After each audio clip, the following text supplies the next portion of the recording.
So, uh, let me first introduce Professor Dev Prakash Misra.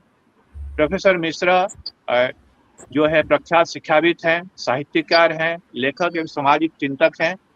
वे चर्चित कृतियां काशी का कबीर तथा मासिक कागज छुओ नहीं के reforms to enhance academic culture and build Indian education, higher education and culture. She also conferred with Ambassador of Peace by the Universal Peace Federation, apart from garnering multiple awards for her leadership, intellectual caliber, and integrity. Please join me in extending a warm and heartfelt welcome to Professor Sunaina Singh.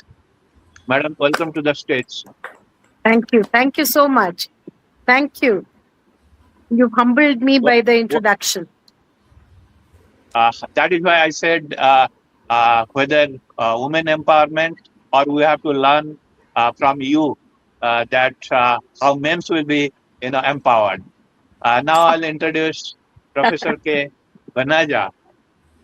This is my great honor to honor and introduce our distinguished guest, Professor K. Vanaja, an eminent scholar, author, translator, and one of India's most accomplished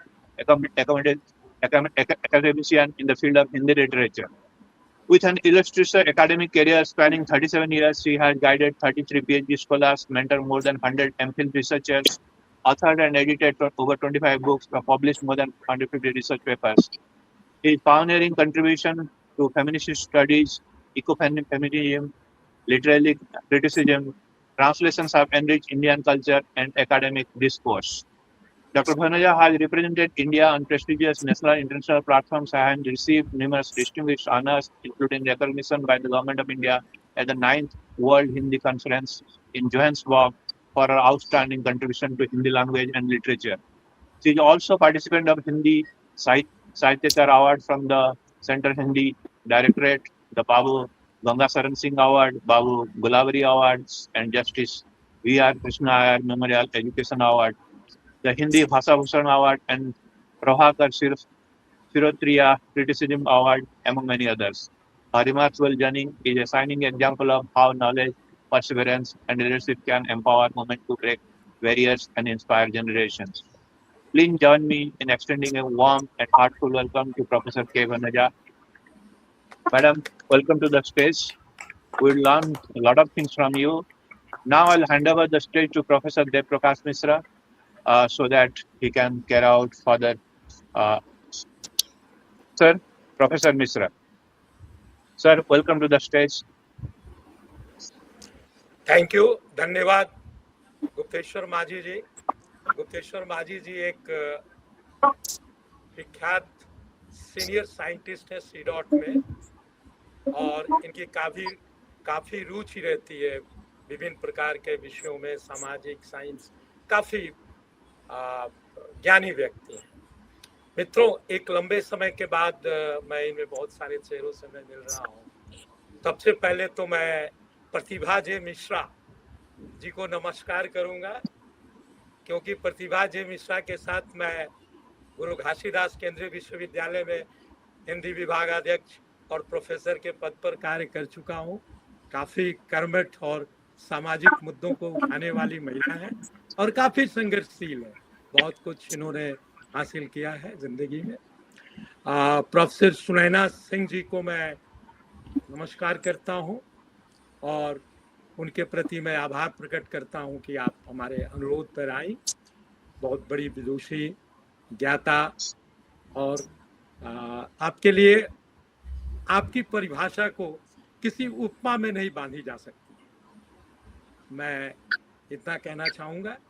और आपने शिक्षा के क्षेत्र में सुधार से लेकर के नए नए जो अनुप्रयोग होते हैं उस पर भी आपने काम किया है. नालंदा विश्वविद्यालय में कुलपति के रूप में आपने अपना विशेष योगदान दिया, जिसको लेकर के आपको अच्छी ख्याति भी मिली.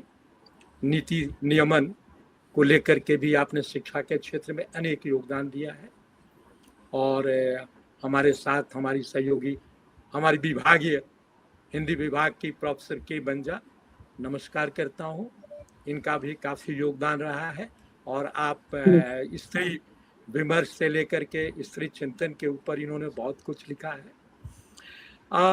एक यहाँ पर मैम ज़्यादा विस्तार से परिचय हमारे मित्र माझी जी ने हम सबों का दे दिया है।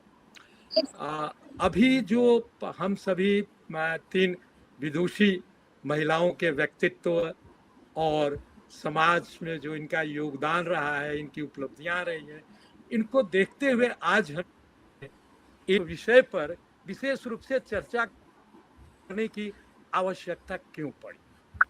महत्वपूर्ण विषय ये है, आरंभिक दौर में जैसे गुप्तेश्वर मांझी जी ने बताया, वुमेन्स एम्पावरमेंट यानी महिला सशक्तिकरण, और इसके साथ 2 शब्द है, एक है शुडोरियलिज्म और आइडियलिज्म। अब यहाँ पर मैं सबसे पहले देखिए, पूरी दुनिया की आधी आबादी महिलाएं हैं। महिला सृष्टि भी करती है, ज्ञान भी देती है, निर्माणता भी है, और नारी जो है प्रलय भी लाती है। यहाँ ये मैं कहना चाहूंगा कि क्या हमारे बीच सुनैना सिंह जैसी, प्रतिभा मिश्रा, के वनजा, देश की प्रथम प्रधानमंत्री महिला प्रधानमंत्री श्रीमती इंदिरा गांधी, और आज के तारीख में जो राष्ट्रपति हैं वो द्रौपदी मुर्मू महिला हैं।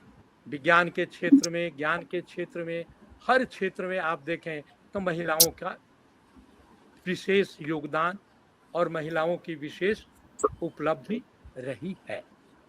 तो क्या ऐसे दौर में हम महिलाओं की स्थिति और यथा स्थिति को किस रूप में देखते हैं? क्या इनको देखने के बाद मन में एक सवाल अनायास ही खड़ा होता है कि क्या महिला की सशक्तिकरण की जरूरत है? देखिए, हमारे समाज में विभिन्न प्रकार के क्षेत्र, विभिन्न क्षेत्र हैं। आप हर क्षेत्र में चले जाइए, उद्योग के क्षेत्र में, समाज के क्षेत्र में, शिक्षा के क्षेत्र में, कल्पना चावला जैसी विभूति, जिस क्षेत्र में भी जाइए, महिलाओं ने एक अद्भुत जो उपलब्धि हासिल की है। लेकिन यह उनकी उपलब्धि है। महिलाओं की सशक्तिकरण का सवाल कब खड़ा होता है? जब महिलाओं को सम्मान, रिस्पेक्ट समान रूप से मिलता है कि संपूर्ण रूप के महिलाओं समग्रता में। दूसरा इसी से जुड़ा हुआ जो सवाल है, जो बहुत ही महत्वपूर्ण है, कि उनके अधिकार स्वतः प्रदान होते हैं कि नहीं होते हैं, या उनको अपने अधिकारों के लिए लड़ना पड़ता है। तीसरा इसी से जुड़ा हुआ महत्वपूर्ण सवाल है, जो कि आज भी बहुत प्रासंगिक है, कि सामाजिक स्थिति में समाज के अंतिम हाशिए पे क्या बैठी हुई वो जो महिला है, क्या उसे अपने अधिकारों के प्रति समाज समर्पित है? ये बहुत सारे महत्वपूर्ण सवाल हैं जिनको लेकर के हमें, कि क्या जो हम इसे ये नहीं कह सकते कि ये, अगर महिलाओं की उपलब्धियों को देखें तो हम ये नहीं कह सकते कि ये सूडोरियलिज्म है, नहीं।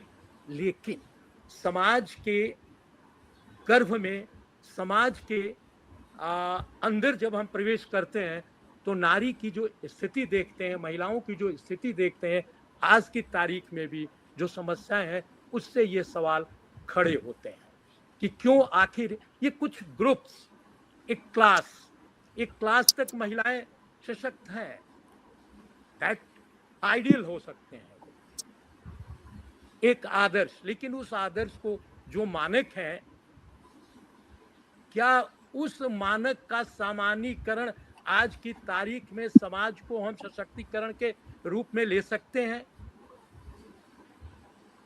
क्या केवल किसी महिला राष्ट्रपति, प्रधानमंत्री, वैज्ञानिक, कुलपति, न्यायाधीश, उद्योगपति बन जाना ही अगर महिला सशक्तिकरण है? तो समाज का एक बहुत बड़ा पक्ष ऐसा भी है जहां महिलाओं का शोषण होता है। उन्हें उन्हें उनके अधिकारों की प्राप्ति नहीं होती है। 1935 में एक कहानी प्रेमचंद ने लिखी थी, कफन। वंजा जी आपने पढ़ी होगी। इस कहानी में क्या था, एक दलित समाज की महिला थी बुधिया। उस समय उसे कितना संघर्ष करना पड़ा अपने अस्तित्व और जीवन रक्षण के लिए। आज की तारीख में आप देखिए कि आज की तारीख में भी अगर आप गांव में जाएं,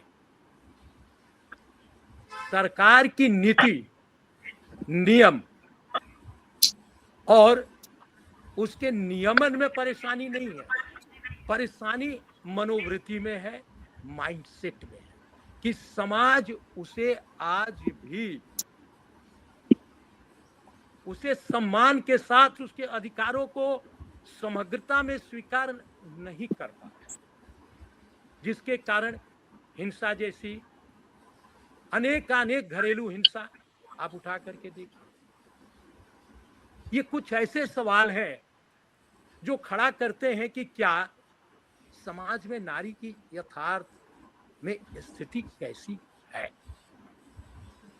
दूसरा प्रश्न है जिसको हमको ये जानना चाहिए और मानना चाहिए कि क्या महिला सशक्तिकरण एक आदर्श है, इसे हम एक आइडियल मान सकते हैं। विश्व जैसे इस सरकार की जो नीति है, बेटी पढ़ाओ बेटी बचाओ, महिलाओं को एक समाज में समानता का आधार प्रदान करने का है, लेकिन उसे कौन प्रदान करेगा? हमें करना, समाज के तमाम व्यक्ति को करना है। यदि उनकी मनोवृत्ति, मनोदशा, सोच, चिंतन नहीं बदलेगा, तब तक महिलाओं को संघर्ष करना पड़ेगा और इसके लिए पूरे समाज की मनोवृत्ति बदलने की जरूरत है। एक दो सवाल और मैं रख करके अपनी बात को मैं समाप्त करूंगा कि आखिर भेदभावपूर्ण रवैया, आज की तारीख में महिलाएं कॉरपोरेट सेक्टर से लेकर के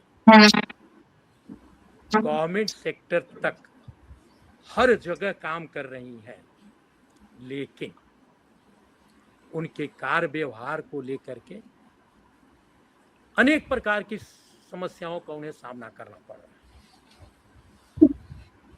ये ऐसी स्थिति समाज में क्यों पैदा हो रही है? इसे समाज को निवृत्ति कैसे मिल सकती है और हमारा समाज किस प्रकार से इन सबों को एक साथ सम्मान के साथ भेदभावपूर्ण रहित समाज को लेकर के कंधे से कंधे मिला करके आगे कैसे बढ़ सकते? इन्हीं सारी विषयों को लेकर के मैं ये वेबिनार रखा हूं और हमारे बीच 3 विभूतियां, विदुषी महिलाएं हैं जो अपने अपने अनुभव क्षेत्र की चरम परिणति पर हैं। मैं अपने आप को, स्वयं को यहाँ विराम देता हूँ और मैं प्रोफेसर सुनैना सिंह, मैडम सुनैना जी। जी, मेरा ये charge, can I come a little letter, because मैं थोड़ा इसमें ना चार्ज कुछ कर रही हूँ, तो सडनली रियलाइज कि मैं सुबह से कुछ काम कर रही थी, तो या तो वनजा जी या कोई शुरू करे और फिर मैं ये ज्वाइन करती हूँ थोड़ा सेट। तो जी आप चार्जर में डाल दीजिए अपने फोन को, चार्ज हाँ, मैं कर दिया है, क्योंकि लैपटॉप से नहीं कनेक्ट हो रहा था ना आपका, तो मोबाइल से ही करना पड़ा मुझको। तो I am just trying to reset the whole thing. I'm listening to everyone. Can I come Yes. second? Then I can come later. जो रियलिज्म एंड आइडियलिज्म और आइडियलिज्म एक अपने आप में थॉट प्रोवोकिंग टॉपिक है, और ऑर्गेनाइजर्स को मैं धन्यवाद देना चाहूंगी कि इतने खूबसूरत विषय पर ये चर्चा आयोजित की। और मेरी जो बातचीत होगी बेसिकली मेरे जो एक्सपीरियंस हैं डे टू डे लाइफ के, क्योंकि मैं सोशल वर्क बैकग्राउंड से हूँ, और जो मैं देख रही हूँ समाज में उसमें कितने ग्राउंड रियलिटीज हैं, कितना यथार्थ है, कितना संविधान में लिखा हुआ है, और किस तरीके से लोग उसमें कार्यरत हैं या लोगों की मानसिकता कैसी है। अभी आदरणीय मिश्रा सर ने बहुत खूबसूरत सी बात कही कि आधी आबादी महिलाओं की है। मैं अगर इसको इस तरीके से कहूँ, आधा आसमान महिलाओं का है, और जब आधा आसमान महिलाओं का है तो महिलाओं के पास बराबरी का और समानता का दर्जा होना बहुत जरूरी है। इन बातों पर जब हम देखते हैं तो ऐसा लगता है कि बहुत सारे मुद्दे हमारे बीच में समाज में आते हैं जिन पे प्रश्न चिन्ह लग जाता है। उन्हीं प्रश्न चिन्हों के माध्यम से कुछ बातचीत को मैं आपके सामने रखूंगी, और मैं कॉमा करके छोड़ दूंगी। फुल स्टॉप लगाना इस चर्चा को जो सुन रहे हैं, देख रहे हैं, जो मेरे साथीगण हैं शिक्षाविद, वो अपनी बात को कैसे आगे बढ़ाते हैं निर्भर करता है। सबसे पहले मैं ये बात कहना चाहूंगी कि जो हजारों मील का सफर होता है वो एक नन्हे से कदम से शुरू होता है। हम वुमेन एम्पावरमेंट की भी बात करें तो चाहे वो सोशल में, सामाजिक क्षेत्र में, राजनीतिक क्षेत्र में, डेवलपमेंट में, पॉलिटिकल में, कल्चरल में, अगर हम कुछ कदम उठा रहे हैं तो वो अपने आप में एक महत्वपूर्ण कदम है। लेकिन इन महत्वपूर्ण कदमों के साथ हमें ये भी सोचना पड़ेगा, कुछ हमारे बातों को हमें अपने जहन में लाना पड़ेगा कि स्टोव जब जलता है तो हमेशा डेथ महिला की ही क्यों होती है। हालांकि पुरुष आजकल तो रोल रिवर्सल हो गया है, लेकिन फिर भी आप देखें अखबारों में, समाचार पत्रों में देखें, क्योंकि समाचार पत्र भी समाज का आईना है, उसमें अगर आप देखें तो तीसरे पेज शायद ही खाली होता है जहां पर महिला के शोषण से संबंधित कोई समाचार ना हो, चाहे वो हिंदी का अखबार हो, चाहे वो अंग्रेजी का अखबार हो। आज की तारीख में भी मैंने 60 साल से ऊपर की मेरी उम्र है, जब से मैंने होश संभाला है, अखबार पढ़ना शुरू किया है, हमेशा महिला शोषण की कोई ना कोई न्यूज अखबार में जरूर आती है, चाहे वो हिंदी का है, चाहे वो अंग्रेजी का है। आपको सुन के ताज्जुब होगा कि हमने कानून तो बना दिया कि भ्रूण हत्या नहीं होनी चाहिए, कन्या हत्या नहीं होनी चाहिए, लेकिन मनुष्य का दिमाग इतना खुराफाती है, हम सोच भी नहीं सकते। अभी राजस्थान के बाड़मेर के इलाके में मैं वहां गई, वहां एक महिला के तीसरी बच्ची हुई तो उसकी सास ने, अभी वो 6 दिन की बच्ची थी, उसकी सास ने उसको नहलाने के बहाने एक बड़ा सा टब भरा पानी का और उसमें उसको डुबो दिया, और छोटी 6 दिन की बच्ची, वो तुरंत उसकी डेथ हो गई। यानी कि भ्रूण हत्या और कन्या हत्या के रूप बदल गए हैं। आज भी भारत में भ्रूण हत्या होती है। एक और मैं एग्जांपल देना चाहूंगी राजस्थान का ही, कि वहां पर एक महिला ने अपनी बच्ची को, नई नवेली बच्ची को, न्यू बॉर्न बेबी को, उसके मुंह में चावल का एक टुकड़ा रख दिया, चावल का एक दाना रख दिया, और वो बच्ची तुरंत मर गई, और ये कह दिया गया कि बच्ची के होते ही उसकी डेथ हो गई। यानी वो भी एक कन्या हत्या का, भ्रूण हत्या का तरीका है।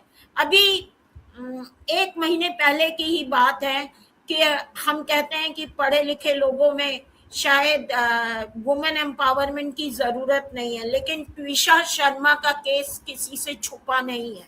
उसकी सास तो डिस्ट्रिक्ट कोर्ट की जज थी, पति भी क्रिमिनल लॉयर थे, फिर भी जो हमारे दिमाग में, हमारे समाज में, हमारे समाजीकरण में पितृ सत्ता एक सोच छुपी हुई है, शायद हम उससे निकल नहीं पा रहे हैं। आपने बहुत सही तरीके से कहा कि एटीट्यूडनल चेंज की जरूरत है, लेकिन ये एटीट्यूडनल चेंज को हम जन आंदोलन कैसे बनाएं जिससे कि अमन, शांति और बराबरी के रिश्ते हम दे सकें, समाज को एक ऐसा हिंसा मुक्त समाज का निर्माण कर सकें जहां पर हर व्यक्ति भयमुक्त तरीके से रह सके।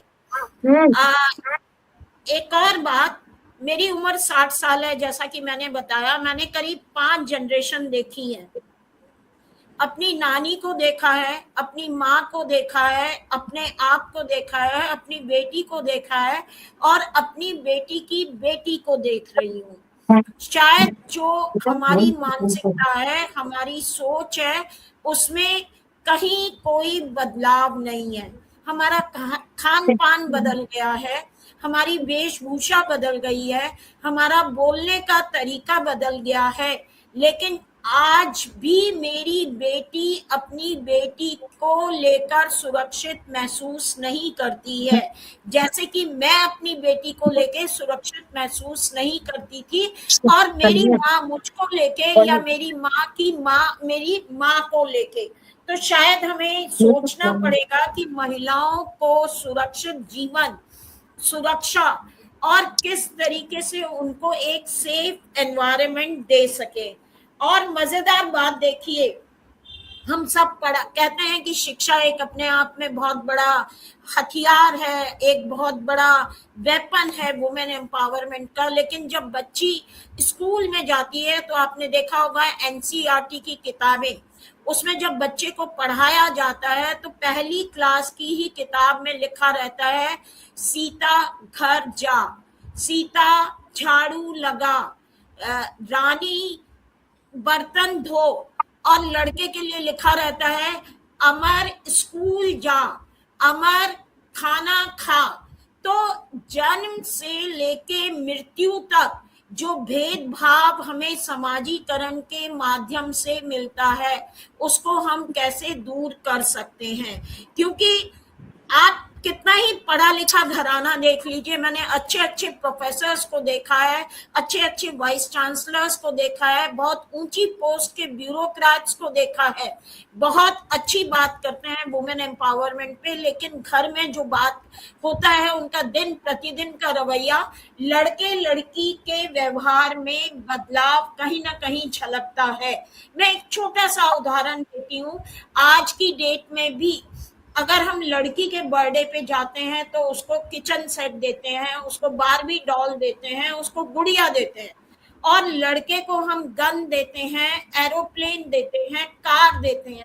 ये उल्टा क्यों नहीं हो रहा है? यानी कि कहीं ना कहीं हमारी सोच में है, लड़की है तो इसका ये दायरा है, लड़का है तो उसका ये दायरा है। अब आप उसको कोई भी नाम दीजिए, लेकिन हमारे दिमाग में अच्छी तरीके से बैठा हुआ है। आप जन्म से लेके मृत्यु तक देख सकते हैं कि प्रत्यक्ष और परोक्ष रूप से बहुत सारे तरीकों के भेदभाव होते हैं। एक छोटा सा एग्जाम्पल, बच्चे दोनों भाई और बहन दोनों स्कूल जाते हैं, और स्कूल से जब घर आते हैं तो बहन कपड़े बदल के भाई को खाना देती है, और भाई वही खाना खाता है और वही अपने बर्तन छोड़ देता है। क्या छोटे छोटे हम बदलाव नहीं कर सकते? और छोटे छोटे बदलाव से समाज में एक बड़ा बदलाव बराबरी के रिश्तों का नहीं ला सकते? आज की ही तारीख में 4 दिन से हम पढ़ रहे हैं, बहुत सिया और केतन चेतन का ये बहुत फेमस अभी चल रहा है, जो चर्चित विषय है। इसमें कहीं ऐसा नहीं लगता है कि विवाह से संबंधित वही अधिकार महिलाओं को भी है क्या? क्या बेमेल विवाह हमारे समाज में विभिन्न तरीके, बहुत सारे और एंगल हो सकते हैं, माता पिता का एटीट्यूड हो सकता है, जनरेशन हो सकती है, आवेग हो सकता है, आवेश हो सकता है, लेकिन एक बहुत बड़ा कारण ये भी सामने निकल के आ रहा है, क्या बच्ची को, सिया को जो ये विवाह कर रहे थे उसको समान अधिकार दिए गए थे, वही अधिकार जो केतन को दिए गए थे। शायद इस एंगल से भी हम सोचे तो एक नई विचारधारा हमारे सामने आ सकती है। हम सब साथी जानते हैं, हमने बालिका वधू को देखा है, उसमें महिलाओं के साथ जितनी भी समस्याएं आ रही हैं उनको किस तरीके से दूर किया जाए, तो शायद ये जो वुमेन एम्पावरमेंट का कंसेप्ट है वो समाज में दिखाई देने लगेगा। अब मैं आपको एक छोटी सी बात बताती हूँ एक सेंटेंस के माध्यम से, और ये विचार करने योग्य है। कैसी हैं ये शोहरतें जब घट रही हैं औरतें, कैसी हैं ये शोहरतें जब घट रही हैं औरतें। हमने कितने कितने कीर्तिमान कर लिए, लेकिन औरतों की संख्या लिंग अनुपात आज भी हमारे नेशनल लेवल से लेके स्टेट लेवल में बहुत जगह कम है, और हम इसको दूर करने के लिए बहुत सारी सरकारी योजनाएं तो बना रहे हैं, लेकिन उसका इम्प्लीमेंटेशन कितना हो रहा है या कागजों में हो रहा है, इस बात को देखने की आवश्यकता है। बेटी कहती है माँ के गर्भ से पुकार कर, माँ मुझे बाहर आने दो। बेटी कहती है माँ के गर्भ में, माँ मुझे बाहर आने दो। माँ कहती है ये जमाना तेरे लिए नहीं है, ये जमाना तेरे लिए नहीं है, मैं तेरी सुरक्षा नहीं कर पाऊंगी। सुनने में कैसा लग रहा है? हम बात करते हैं अच्छे समाज की, भय मुक्त समाज की, अमन की, शांति की, और क्या एक महिला ही एक बच्ची को जन्म नहीं दे पा रही है और वो अपने आप को समाज में इतना डरा हुआ महसूस कर रही है कि अपनी बेटी को एक अच्छा वातावरण नहीं दे पा रही है।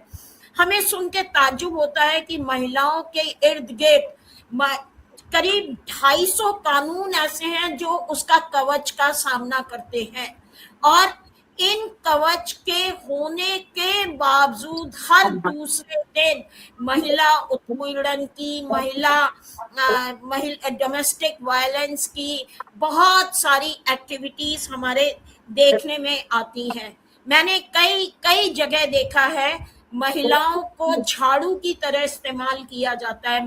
महिलाएं झाड़ू नहीं है कि इस्तेमाल करके उनको एक कोने में रख दिया जाए। महिलाएं भी इंसान हैं, उनके अंदर इमोशंस हैं, भावनाएं हैं, उन सबको हमें देखना पड़ेगा।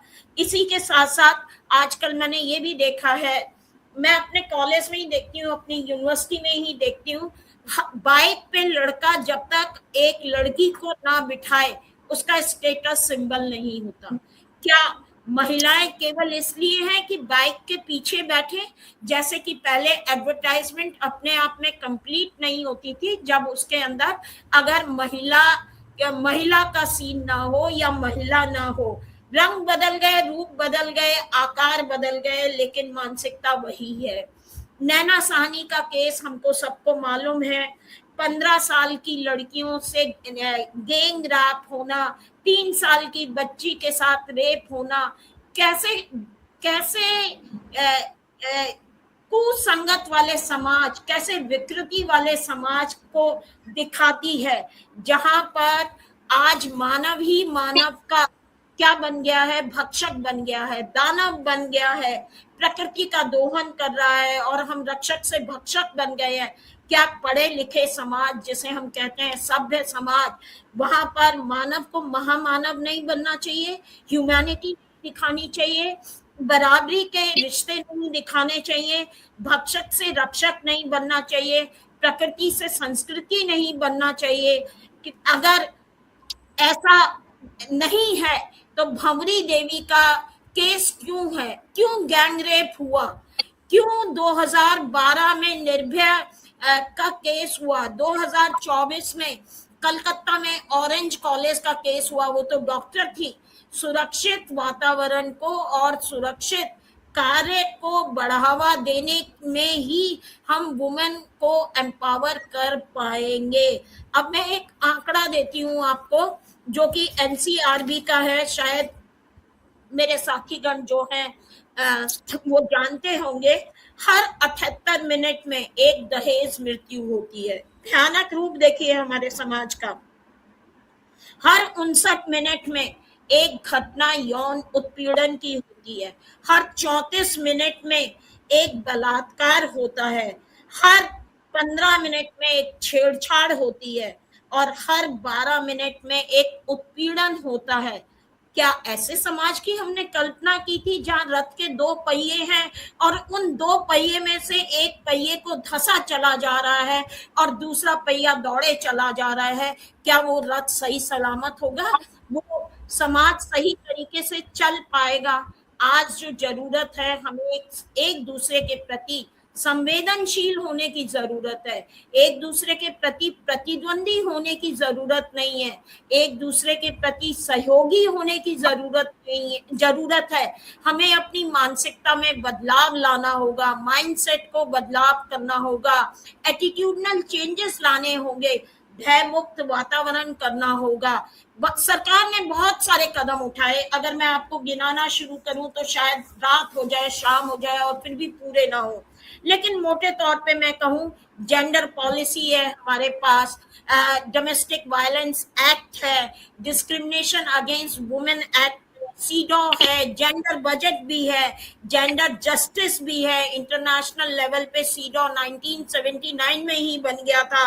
लेकिन इसी के साथ साथ हर पहलू में हमारे यहाँ जेंडर इनइक्वालिटी दिखाई देती है। आप दिल्ली, बंबई, कलकत्ता, मद्रास, ये खाली वुमेन का एरिया, यहाँ की वुमेन को देख के हम पूरे राष्ट्र की वुमेन का अंदाजा नहीं लगा सकते।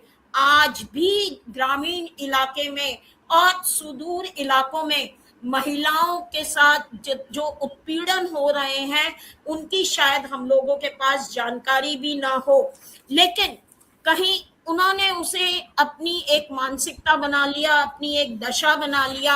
अगर हम संविधान को देखें तो कॉन्स्टिट्यूशन में बराबर के राइट है, चाहे हमारे वो फंडामेंटल राइट्स हो, आर्टिकल नंबर 14 की बात करें, 19 की बात करें, 21 की बात करें, 39 की बात करें, लेकिन कहीं पर भी ये फंडामेंटल राइट्स हैं। ये फंडामेंटल राइट्स का भी कितना हनन हो रहा है, हम और आप अच्छी तरीके से भली भांति से जानते हैं। सोशलाइजेशन के पैटर्न पे किस तरीके से हमारे समाज में भेदभाव मौजूद है। मैं सिर्फ इतना कहना चाहती हूँ कि महिलाओं को अपॉर्चुनिटीज की जरूरत है, उन्हें किसी प्रकार की चैरिटी नहीं चाहिए। चैरिटी, महिलाएं कोई ऐसी नहीं है कि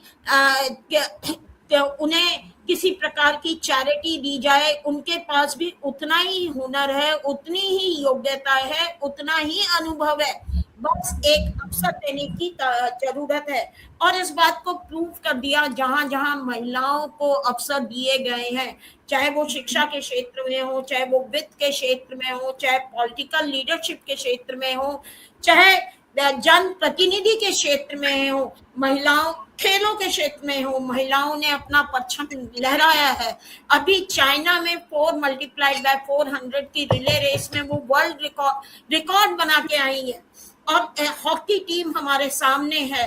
अभी आपने कल्पना चावला का नाम लिया, सुनीता का नाम लिया। बहुत सारे लोग ऐसे हैं जिन्होंने, उनको जब जब मौका मिला उन्होंने अपने नए नए कीर्तिमान स्थापित किए।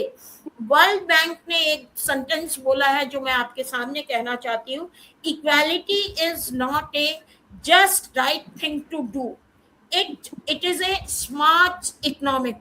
It's smart economics. How can a economy achieve full potential if it ignores sidelines or fails to invest in half of the population? महिलाओं के लिए कहा गया है, क्योंकि हमारे साथ जो मेरे शिक्षाविद जुड़े हुए हैं वो सब शिक्षा से जुड़े हुए हैं और कहीं ना कहीं अपनी बातचीत को जनमानस तक पहुंचाते हैं, यंग माइंड्स तक पहुंचाते हैं, कॉलेज के विद्यार्थियों तक पहुंचाते हैं।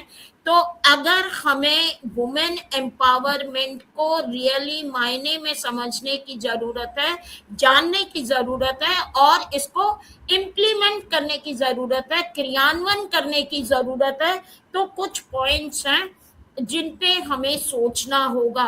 सबसे पहले हमें कैसे रिड्यूस करनी है इनइक्वालिटीज सोशल ग्रुप्स में, कास्ट में, रिलीजन में और प्लेस ऑफ बर्थ में। Hierarchy of participants in higher education को कैसे हम देखते हैं, impact of patriarchy in higher education को कैसे देखा जाता है, limitations of women's participation into senior ranks of the university, इसके बारे में हमको सोचना होगा। रिसर्च एंड एडमिनिस्ट्रेशन में कितना वुमेन का रोल है, commitment to gender equality in higher education, चाहे वो न्यू एजुकेशन पॉलिसी की बात हो, चाहे वो रिसर्च की बात हो, चाहे कहीं पर भी किसी भी तरीके से हायर एजुकेशन के प्रोजेक्ट्स की बात हो। Steps to improve the gender equality के लिए हम क्या कर सकते हैं, जेंडर को हम करिकुलम में कहाँ कहाँ शामिल कर सकते हैं। हर सब्जेक्ट के अंदर एक यूनिट करिकुलम में जेंडर से रिलेटेड कैसे जोड़ी जा सकती है, जेंडर के बहुत आयाम है। इसके बाद how can gender inequality will be reduce in the classroom, classroom में भी देखने को मिलती है gender inequality. And the issues of retention, जो हम ग्रॉस एनरोलमेंट रेशो की बात करते हैं, महिलाओं को आगे बढ़ाने की बात करते हैं, शिक्षा के क्षेत्र में उनके हायर एजुकेशन की बात करते हैं, तो जब तक हम उनके रिटेंशन को नहीं रुकाएंगे तब तक शायद हम इसको अचीव नहीं कर पाएंगे। इसी के साथ साथ इन सबको जब हम इम्प्लीमेंट कर रहे हैं, क्रियान्वयन कर रहे हैं, तो चैलेंजेस इन एजुकेशन क्या क्या हैं इसका भी हमें निर्धारण करना होगा। केवल इंफॉर्मेशन दे देना, केवल जानकारी दे देना, केवल पार्टिसिपेशन कर देना, ये काफी नहीं है आज के बदलते हुए समाज में। हमें उनको डिसीजन मेकिंग में लेके आना है, हमें उनके क्रियान्वयन में सहभागिता लेनी है, तभी हम जेंडर या वुमेन एम्पावरमेंट को सही मायने में लागू कर सकते हैं। नहीं तो ये अपने आप में छद्म है। लोग बड़े मजे से कहते हैं, मैंने बहुत पुरुषों को बात करते देखा है कि महिलाएं तो क्या है, दुर्गा का रूप है, सरस्वती का रूप है, लक्ष्मी का रूप है। कभी दुर्गा सरस्वती लक्ष्मी मान के तो देखिए, क्या आप लक्ष्मी को मारते हैं? क्या आप सरस्वती को पीकर घर पर वाइफ बीटिंग करते हैं, बच्चों के सामने गलत माहौल पैदा करते हैं? कहने को बहुत सारी बातें हैं, इस पे बहुत कुछ बोला जा सकता है, लेकिन मेरे साथ और अनुभवी वक्ताएं हैं, तो मैं अपनी बात को यहाँ पर विराम देते हुए, दोबारा मौका मिलेगा तो फिर बात करेंगे। सभी को इस मौका देने के लिए, सुनने के लिए धन्यवाद। नमस्कार।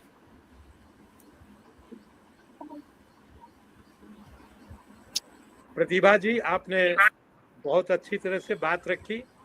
डिस्कशन के सेकेंड राउंड में भी हम लोग आपके पास आएंगे। अब मैं प्रोफेसर के वंजा जी को आमंत्रित करता हूं कि आप अपनी बात रखें। सबको मेरा प्रणाम। मैं तो Cochin university of science and technology Kochi से हूँ।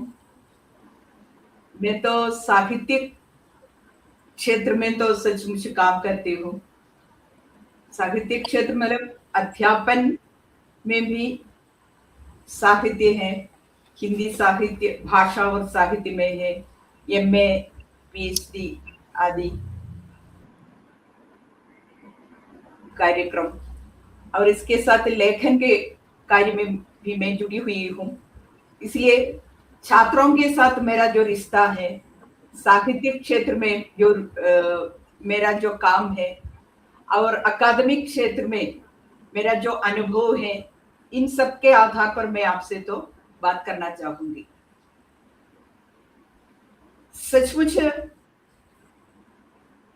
इधर प्रतिभा जी ने विस्तार से उनका जो अनुभव है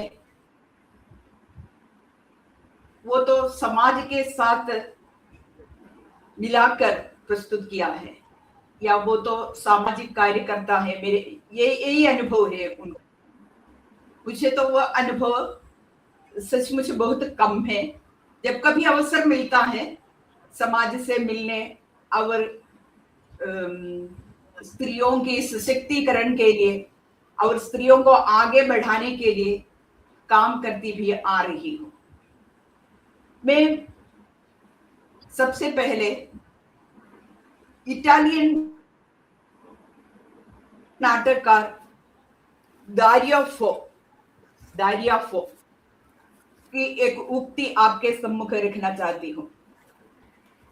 मजदूर को 100 शब्द मालूम है, उसके मालिक को 1000 शब्द, इसलिए वह मालिक है। मालिक को 1000 शब्द आता है, मजदूर को केवल 100 शब्द ही आता है, इसलिए वो मालिक है। ये तो मजदूर मालिक के बीच का रिश्ता नहीं है, ये तो स्त्री और पुरुष सत्ता के साथ का भी रिश्ता वही है। मेरे कहने का मतलब ये है कि स्त्री को सशक्त होना है। कैसे सशक्त होना है? शैक्षिक दृष्टि से उन्हें सशक्त होना चाहिए। एक लंबा इतिहास है हमारी विश्व साहित्य में और विश्व दुनिया के प्रत्येक देश की दृष्टि से देखने पर एक लंबा इतिहास है। उस लंबे इतिहास में या भारत के संदर्भ में भी हम कह सकते हैं, जब स्त्री शिक्षित होने लगी हैं, वो चिंतन मनन करने लगी हैं, अपनी भाषा का निर्माण करने लगी, खुद अपनी भाषा, खुद अपना चिंतन। ये तो हम तो सोचेंगे ये शिक्षित लोगों की बात है, वैसी बात नहीं है। अंदरूनी गांवों में रहने वाली स्त्रियां हैं और वे तो शिक्षा से बहुत दूर हैं, इसलिए इतनी शोषण की शिकार बनती आ रही है। हमें भी 1000 शब्दों के मालिक बनना चाहिए। हमें भी खुद सोचना चाहिए, अपनी भाषा का निर्माण करना चाहिए। अभी तक पितृसत्तात्मक व्यवस्था द्वारा निर्मित जो भाषा है, इसके अनुसार हम अपने जीवन को संवारते आ रहे हैं। ये नहीं है, स्त्री की अपनी भाषा होनी चाहिए।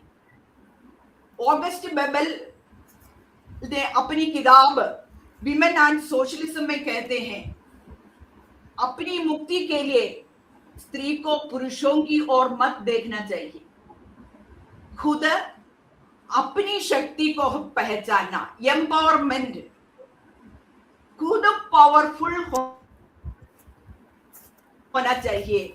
अपने में जो शक्ति है, इस शक्ति को समझने की ताकत देनी चाहिए स्त्रियों को। वो कैसे वो ताकत मिलती है? इसलिए महादेव वर्मा जैसे हिंदी के सशक्त लेखिका ने कहा, स्त्री को शिक्षित होना अनिवार्य है। स्त्री को शिक्षित होना अनिवार्य है, तब वो तो क्या है, स्वावलंबन, मतलब आर्थिक दृष्टि से अपने पैरों पर खड़े होने में तो समर्थ बनेगी, तब खुद सोचने की शक्ति आ जाएगी। हमें मालूम है हमारी चारों ओर का वातावरण, ये पितृसत्ता वो किससे निर्मित है? हम तो आधी आबादी के लोग कहते हैं स्त्रियों को, लेकिन ये आधी आबादी की स्त्रियां कैसे इतनी कमजोर हो गई हैं? पितृसत्तात्मक व्यवस्था कैसे इतनी तो क्या है, सशक्त हो गई है। इसलिए सशक्त हो गई है कि राजनीति, ज्ञान, जानकारी, शिक्षा और धर्म तीनों साथ साथ मिलकर एक बड़ी शक्ति बनकर हमारे सामने तो खड़ी होती है। वो पितृसत्ता की शक्ति है। राजनीति, हमारी सत्ता, पावर्ड पीपल, हमारे पावर्ड पीपल, और तो ज्ञान, शिक्षा, शिक्षित लोग, हम तो जानते हैं जो पावर में है वे शिक्षित लोगों को अपने साथ मिलाने की कोशिश करते हैं और ज्ञानी लोगों को अपने साथ मिलाने की कोशिश करते हैं। ज्ञान पावर है और धर्म, इन तीनों की झगड़ने वाली स्त्रियां कैसे ऊपर उठेगी, ये जानकर, इसलिए मैंने कहा खुद अपनी शक्ति को पहचानना, खुद सोचना, समझना, चिंतन मनन करना, तब तो स्त्री विवेकी बन जाएगी। स्त्री अपनी शक्ति से सजग होकर सचेतनता प्राप्त होती है, स्त्री प्राप्त करती है स्त्री। तो ऐसी एक वातावरण में एक उदाहरण तो, लेकिन हमारे समाज में बात क्या चल रही है, इस प्रकार के सजग सचेतन स्त्री की स्वीकृति कम होती जा रही है। वो जहां भी हो, किसी भी समाज में हो, वो अपने घर पर हो या समाज में, सांस्कृतिक क्षेत्र में हो, राजनीति में हो, इसकी स्वीकृति कितनी होती है। या एक उदाहरण मैं आपके सम्मुख प्रस्तुत करना चाहूंगी। एक प्रसिद्ध उपन्यासकार है, नोवेलिस्ट है क्रिस्टा वुल्फ। क्रिस्टा वुल्फ का उपन्यास है कसांड्रा। ये एक चर्चित उपन्यास है, पाश्चात्य जगत में एक चर्चित उपन्यास है। हमारे बीच में भी ये चर्चा का विषय बना है। सचमुच स्त्री सशक्तिकरण की दृष्टि से इसका अपना महत्व भी है। यह इस उपन्यास में कसांड्रा एक ग्रीक मिथकीय पात्र है। कसांड्रा इतनी सशक्त नारी है कि उस समय ट्रोजन साम्राज्य में जो कुछ अन्याय, अनीतियां या जो कुछ या बुरा कार्य चल रहा है, इन सबसे वो परिचित हो गई है। इतने सजग विवेकी एक स्त्री है कसांड्रा। तब अपोलो देवता, अब तो इससे परिचित हैं, अपोलो देवता कसांड्रा के पास जाकर, या उसने अपने मन की इच्छा, मतलब तो अपनी काम की पूर्ति करना है, कसांड्रा के साथ उसने ये व्यक्त किया है। लेकिन कसांड्रा इसके लिए तैयार नहीं हुई है। देवता है, सुना है, देवता जाकर एक स्त्री से, ये है सजग स्त्री है, विवेकी स्त्री है, उसके पास जाकर उसने कहा मेरे मन में ऐसा एक मोह है, लेकिन कसांड्रा ने स्वीकार नहीं किया है। तब क्या हुआ है, पूरे ट्रोजन साम्राज्य में इतने तो मतलब उपेक्षित, सभी के द्वारा उपेक्षित और अवज्ञा का पात्र बन गई है कसांड्रा। देखिए तब पितृसत्ता वो भी क्या है, या देवता अपोलो के कारण इतनी एक सशक्त नारी कैसे इतनी निम्न स्तर के, या उसे तो सब लोग तो थूपने लगे हैं, ऐसी एक नारी। लेकिन इसके बदले में मैं एक दूसरी नारी को, आपकी परिचित नारी है वर्जिन मेरी पूरी दुनिया में इतनी आदर्श एक नारी पात्र कहीं पर भी नहीं है। माता के रूप में और नारी के रूप में भी आदर्श है। यहां देखिए, उससे ईश्वर ने कहा, वर्जिन मेरी से ईश्वर ने कहा, या ईश्वर के बेटे का गर्भ धारण करना है,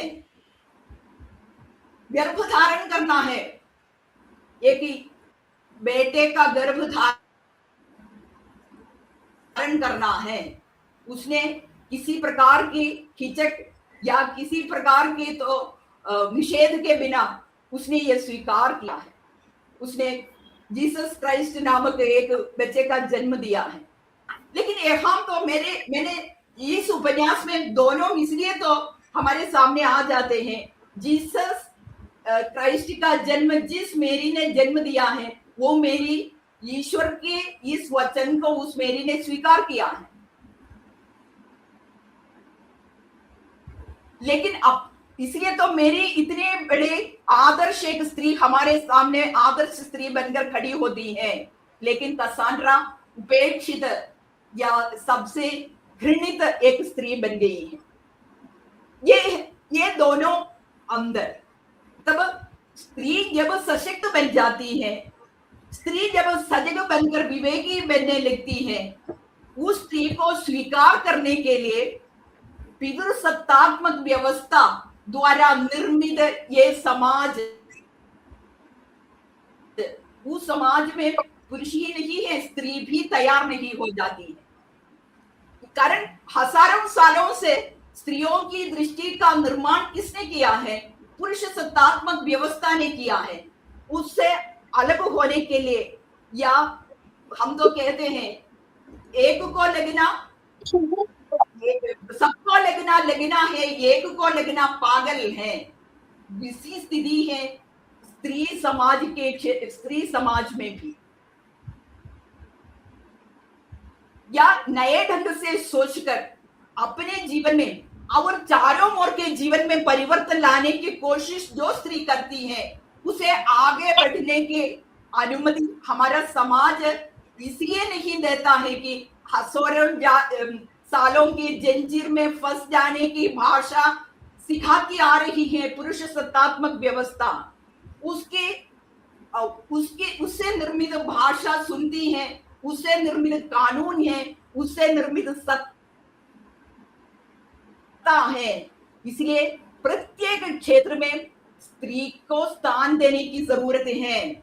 और आज यहाँ सूडो रियलिज्म और सूडो आइडियलिज्म आदि शब्दों का प्रयोग किया गया है। आज की साहित्य में हो, आज के जीवन में हो, खुद स्त्रियां को क्या है या अपनी सशक्तिकरण कहकर क्या क्या दिखाती आ रही है। सचमुच सशक्तिकरण का अर्थ समझे बिना वे तो काम करती आ रही हैं। अनेक स्त्रियां में, शिक्षित स्त्रियां भी फैशन परस्त होकर, ऐसे वस्त्र पहनकर या शोगर्ल्स बनकर, भूमंडलीकरण के साथ तो यही भी हो रहा है। शोगर्ल्स बनकर तो समाज में अपने घर परिवार को छोड़कर निकलती हैं। इसे सशक्तिकरण समझने वाली अनेक स्त्रियां हैं। लेकिन वो तो अपने पास जो स्त्री खड़ी होती है उसकी मदद करने के लिए भी तैयार नहीं होती हैं, वे अपने में भी सीमित हो जाती हैं। ऐसे सशक्तिकरण या छद्म स्त्री रूप भी, छद्म स्त्री फेमिनिज्म भी हमारे सामने तो प्रकट है। फेमिनिज्म शब्द इसलिए मैंने प्रयुक्त किया है कि इस शब्द को सुनने पर अधिकांश लोगों के होंठों पर हंसी आ जाती है। क्यों हंसी आ जाती है? कारण इसे तो खुशी के कारण नहीं है, परिहास के कारण है। कारण फेमिनिज्म शब्द को समझने वाले, इसकी गहराई में जाकर इसके अर्थ को ग्रहण करने वाले कितने लोग हैं हमारे बीच में। सशक्त स्त्रियां समझने वाले भी इसे एक बुरा शब्द समझते हैं। इसलिए समझते हैं कि इसमें तो सचमुच पुरुष सत्तात्मक व्यवस्था से मुक्ति प्राप्त करने का एक आइडियोलॉजी मात्र है फेमिनिज्म। लेकिन इसे तो क्या है, दूसरी दृष्टि में या कैसे देख रहे हैं पता नहीं क्यों। मैं फेमिनिस्ट नहीं हूं लोग कहते हैं, लेकिन मैं तो गर्व के साथ कहती हूँ मैं फेमिनिस्ट हूँ, क्योंकि मैं अपने विकास के साथ, अपनी मुक्ति के साथ, अपनी चारों ओर के जो शोषण की शिकार बनने वाले वंचित लोग और वंचित प्राणी जगत हैं, वंचित शोषित जो प्रकृति है, इन सबको बचाने की कोशिश में करती आ रही हूँ। ये एक मानवीयता का गुण है। फेमिनिज्म मतलब वो मानवीयता है। इसलिए एक प्रसिद्ध इतिहासकार है, उनका नाम है मरियम ब्नेर प्रसिद्ध इतिहासकार हैं, अनुसंधाता हैं। उनका विचार इसलिए ध्यातव्य है कि वे कहते हैं मनुष्य के विमोचन के लिए आवश्यक बुनियादी घटकों में एक है फेमिनिज्म। मनुष्य के विमोचन, पूर्ण रूप से मनुष्य विमोचन के लिए है फेमिनिज्म या स्त्री सशक्तिकरण, स्त्री की मुक्ति। स्त्री के कारण स्त्री कितनी सशक्त है। हम जैसी स्त्रियां, हम तीनों स्त्रियां बैठी हुई हैं, हम तो जानते हैं हमारी शक्ति कितनी है, कितने काम हम एक साथ करते हैं, कितने लोगों को हम संभालते हैं एक साथ। तो क्या है, हमारी शक्ति कितनी है हम पहचानने वाले हैं। तब मानवीयता के लिए भी या मानवों के विमोचन के लिए भी हम कितने समय तो क्या है खर्च करने के लिए हमारे सामने है। मैं तो एक अध्यापिका हूँ, मेरे छात्र हैं, मेरे साथ शोध करने वाले हैं, और हमें तो करिकुलम बनाना है। इधर तो इन्होंने कहा करिकुलम बनाने के संबंध में वहां स्त्रियों को या स्त्री सशक्तिकरण को कितना स्थान देना है करिकुलम में, ऐसी रचनाकारों को कितना स्थान देना है। और हम पढ़ाते समय संपूर्ण या इस प्रकार की वंचित जो समूह है, शोषण की शिकार बनने वाला जो समूह है, इसे या आगे की ओर ले जाने वाली रचनाएं कौन कौन सी हैं, ऐसी रचनाओं को कितना स्थान देना है, इन सब के बारे में हम तो सोचते हैं। ऐसे तो हम क्लास में भी ये इस ओर संकेत करते हुए समाज के साथ या मानवीयता के साथ हम अपने विचारों को उनसे तो क्या है बांटते थे। मैं तो हम एक बात यहाँ तो रखना चाहूंगी कि आजकल तो कई प्रकार की स्त्री विचार तो उभर आते हैं।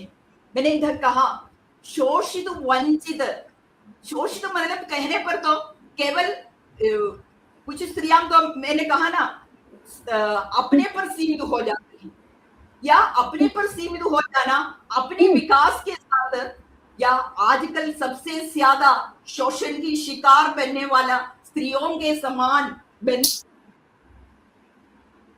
वाली है प्रकृति भी।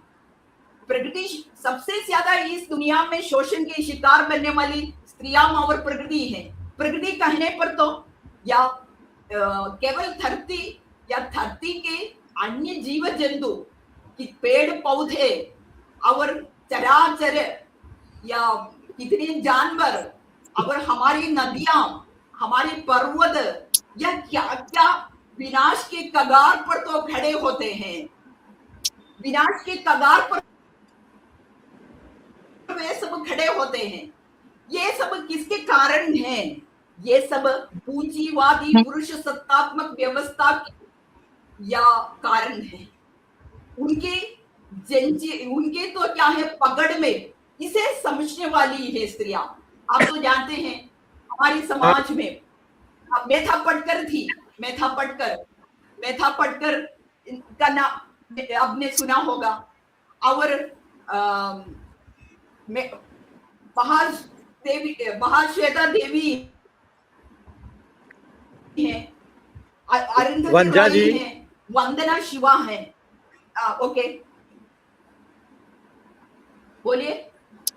आज सेकेंड राउंड में आते हैं आपके पास।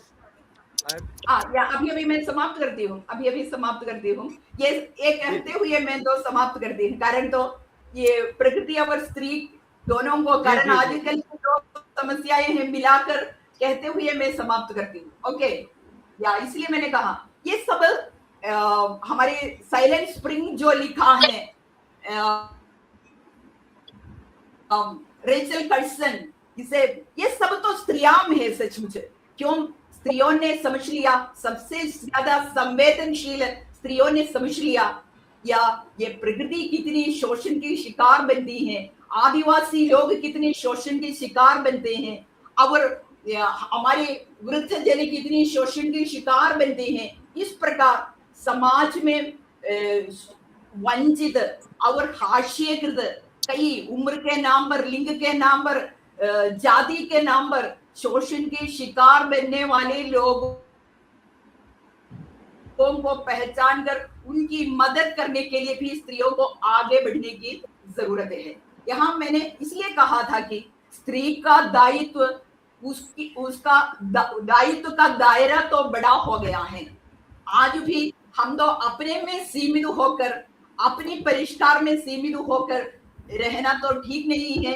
चारों ओर का विशाल जो चारों ओर की विशाल दुनिया, उस दुनिया में वंचितों के कई समूह सामने हैं। इन सबके प्रति हमारी दृष्टि तो अवश्य पड़नी चाहिए सब पर। इतना कहकर मैं अपने विचारों को यहाँ समेटती हूँ। धन्यवाद जी। धन्यवाद वंजा जी, आपने बहुत सारी नई बातें रखी और बहुत सारे सवाल भी रखे। आप सेकेंड राउंड में आते हैं तो फिर इसको हम लोग सुनेंगे और उस पर विमर्श करेंगे। अब मैं प्रोफेसर सुनैना सिंह जी से आग्रह करता हूं कि आप अपनी बात को रखें। प्रोफेसर सुनैना सिंह जी।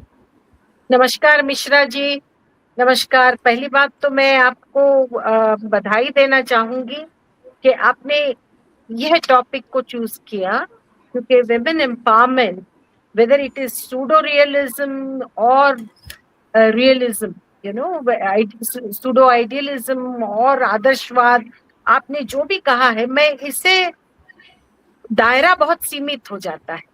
तो I compliment you on that because you have provoked. ये एक संवाद जो शुरू हुआ है, ये बहुत जरूरी है। आज का विषय है ये, और ये विषय शायद कल का भी हो, कल का रह चुका है। This is an ongoing debate. So I must also thank Manji ji for the very kind introduction, and my two other panelists who have touched upon different aspects of women's empowerment or why women are not empowered. Now I will take a very different trail here, and I will focus on the topics that you have raised, and I will try to be as brief as possible. With due respect to my audience, make very specific comments on what exactly is pseudo-realism and idealism, particularly where Mahila Sashактikaran ho या women empowerment हो। पहली बात तो women empowerment क्या है? Let's look at that. Women's empowerment एक framework है। It's the very word empowerment is created socially, politically, culturally, to create a framework for the coming ages. You know, as the society progresses, we are in a very transformative age, and people have been talking about women and their empowerment for ages now. If I really look at it from a cultural perspective, I think India per se, you know, over 200 years of colonial rule has somehow made the Indians devalue our own culture. You know, where Saraswati, the goddesses were pujaniya the, or women were well respected around that time, but we lost the cultural memory. We lost the moorings, we lost our roots. The colonial impact, the Mughal impact was so great that we have forgotten our own ethical moorings, our own cultural moorings. So that's the first point that I would like to make, because women in ancient India were well empowered. If you look at our Vidushis who wrote the Ved and who were part of Upanishadic engagements, I think it's something that you need to acknowledge and agree with. Now, having said that, let me say that women empowerment today, what does it? It means that we need to create a framework socially. We need to create a framework for the nation, for the women to progress. How do we empower them? This is the systemic policy creation. If we look at it from a political and social angle, what does it mean? It means that we need to empower them legally. We need to chart a path between idealism and realism for women.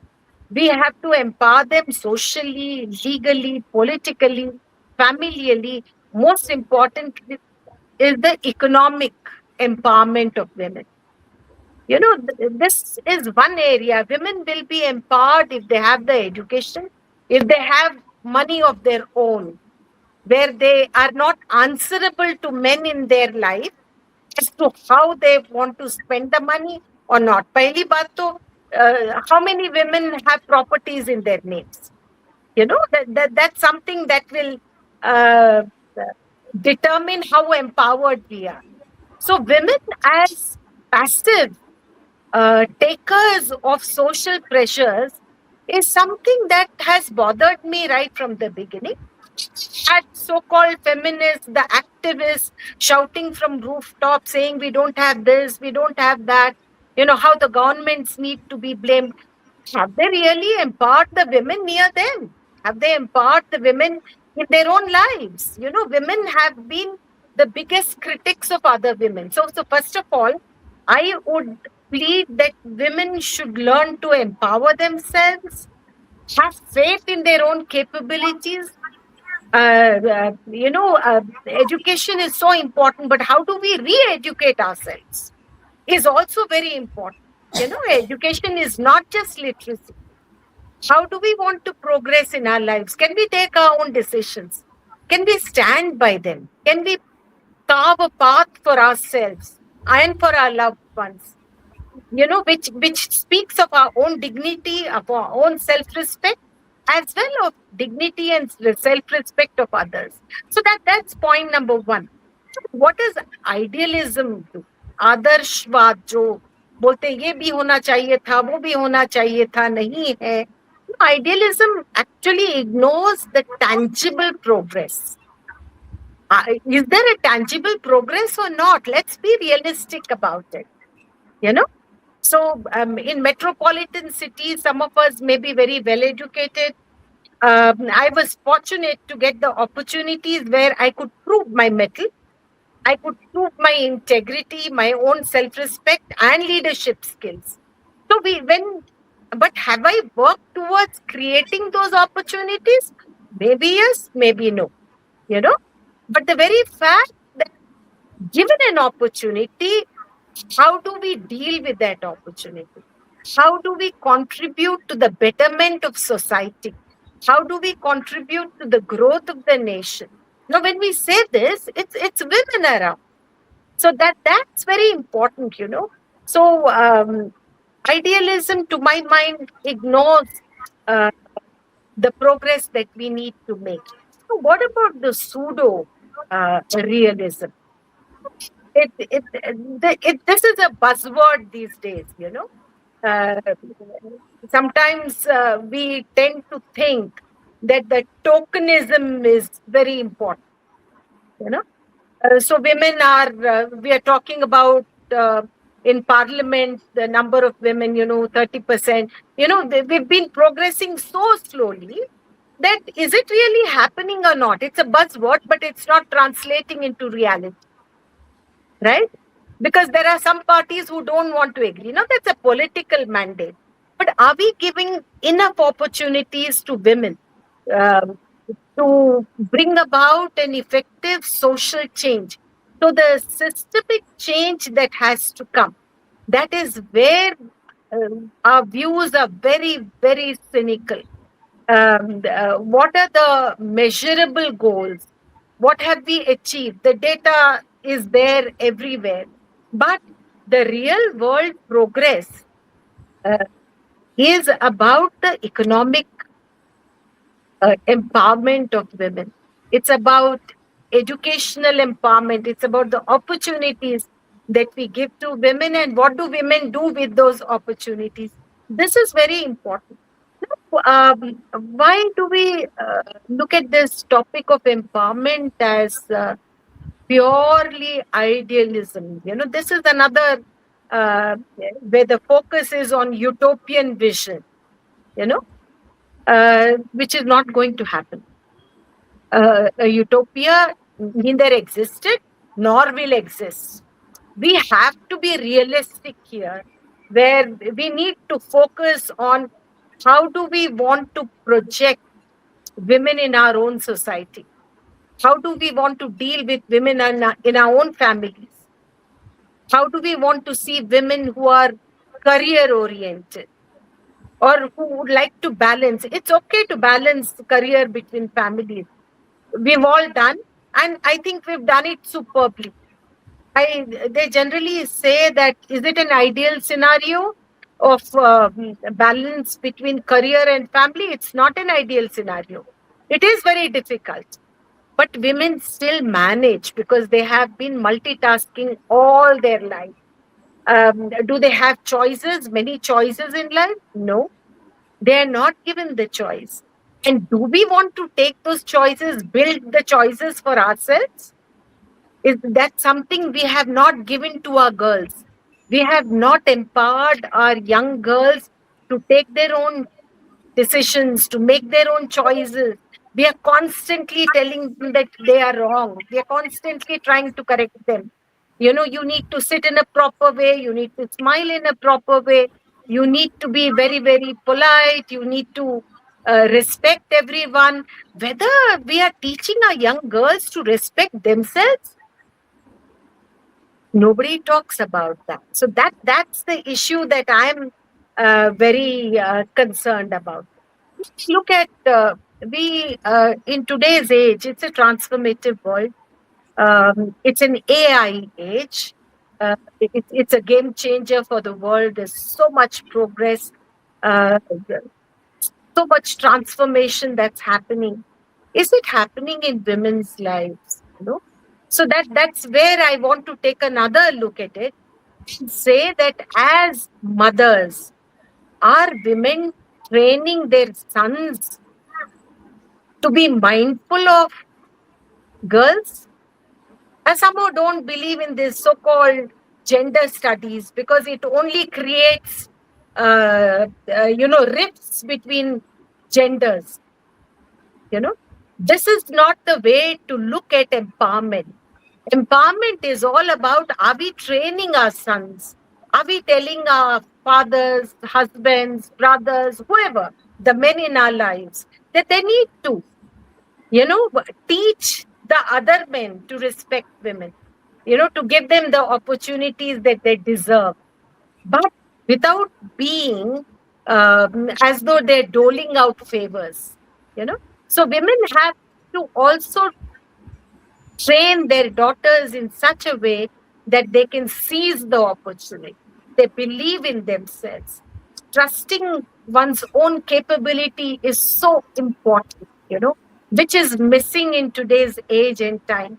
So when I talk about trust, to my mind, Mishra ji, do the powers that be in any age, in any system, in any country, do they trust women to hold important positions? Or do they want to guide women?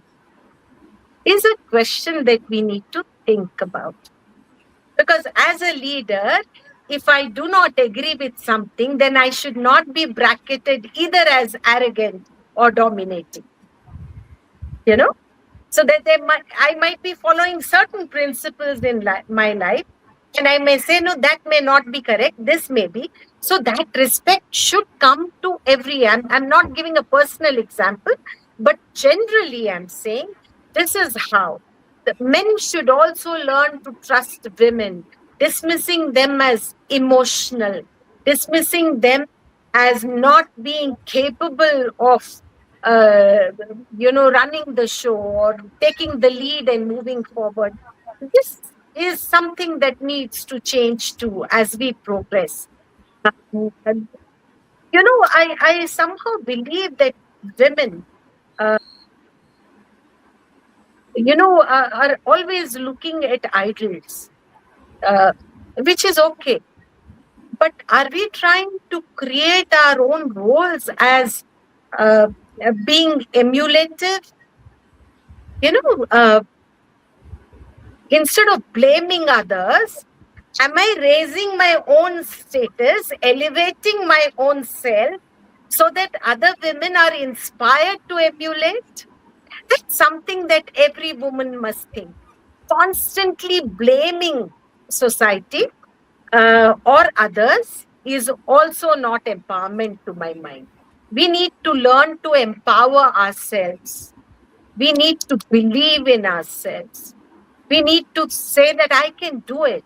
It's a different matter, politically or whether we are getting the opportunities. But if we do, then how do we transform the locale that we are in? Is our leadership transformative? I think it's quite possible. I showed it in many places with my leadership. Where there was nothing, today there's so much. We can create a new life for others also. So creating lives for others, being emulation worthy, believing in oneself, being economically empowered. You have, for me, that's the basic thing. Women may be earning, but even to spend a couple of thousands, they want to take permission of their husbands or men in their lives is really not empowerment. You may be earning, but that's not empowerment. So women are constantly apologetic, guilty. That should stop. That only the mothers can teach their daughters, the father can teach their daughters, and the brothers or the men in their lives have to learn to take a back seat. I somehow feel that women are marching forward and men are still at the doorpost. They have really not taken the leap of faith forward, or they don't want to trust, or there's some complexes that they still suffer from, giving up. So all these are questions which are so very important, to deal with. And personally, I feel that whatever situation we are in, how do we change it? Now, a couple of examples of what is happening with the so-called the latest, whether Trisha or, examples were given by Pratibha ji. Why do you think this is happening in society? Because the girls have not been given a choice, have not been empowered to take a decision on their own. Who's to be blamed? I would certainly blame the parental home too, wherever they are. We have made them so weak that they cannot take a decision on their own. They have in fact empowered the other family to humiliate your own daughters. That is something that bothers me, that angers me. This is something that we need to change, because we have daughters in our own family. We may have granddaughters. How do we empower them? How do we ensure they're not apologetic about things? How can they get bindas about their views about their life? How is it that we say, no, don't curtail. It's okay, don't talk about it, because they're scared of the reaction coming from men. That is something that needs to stop. So for me, empowerment word itself is merely a framework politically, but empowerment is within the self. And empowerment is what we give to others, as our children, probably, and the people around us, the peer pressure that we find today. Somebody spoke about it's an image to take the girl on the scooter or bike. Why can't the girl ride the bike and the boy sit behind? I don't understand this. These are small polarities we should not even consider and look at. We need to first empower the girl. That's very important, and I want to leave the gods and goddesses and religion out of it. Because all said and done, as I said, the colonial and the Mughal era has changed. We don't respect our own selves. India has somewhere lost the capability to reevaluate and have faith in their own selves. So they're all the time looking for the Western people to appreciate us. This is not acceptable. We have to have that self-reflective zone and also learn to be proud of ourselves. That's very important about our culture, and how do we re-educate ourselves. I think that is very important. Everywhere we need to repurpose our journeys, we have to re-educate, we have to reimagine ourselves, reimagine the society, impact them, bring up people who will value themselves. I think that's very important. The gender division is biological. I would not go beyond that. Let's respect the biological uh, distinction and take pride in that. But in no way is a woman smaller or weaker. That has to be understood by all. Most importantly, the girl, the mothers have to. Somewhere I blame our social structure where mothers themselves have been subdued and subjugated, and they somehow believe that their daughters also need to be, and the boys are empowered to such an extent that they can do anything with girls. So familial, I would rather not blame, because when we look at the political and other scenarios, the rules might be there, the framework might be there in the books, the rules might be everything might be there. But you and I, if we are not able to, practically apply those in our lives and the lives of people around us, none of those systemic rules that have been brought in legally, constitutionally, they're not going to work. So we can't, we should not keep blaming the government for that. They have brought Beti Padhao, Bachao, something for us to think about. If the government is not going to do everything, what are we going to do? So let's look at life a little differently. My view would be that. That's all I think, So thank you for giving me the opportunity, Mishra ji, to share my views. This has been a important discussion, or as we say in our own culture, a samvad that will go on. This debate will continue, because empowerment is not के अभी हो गया, ये empowerment 2010 तक होगा, उसके बाद तो सभी empowered रहेंगे. नहीं, empowerment is an ongoing process. We need to continually, for everyone, even for men, there might be some of them who are not, or socially, culturally, empowerment is all about an ongoing process.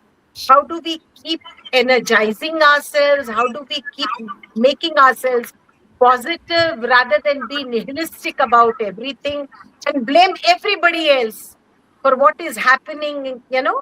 Holier than thou attitude is not going to work.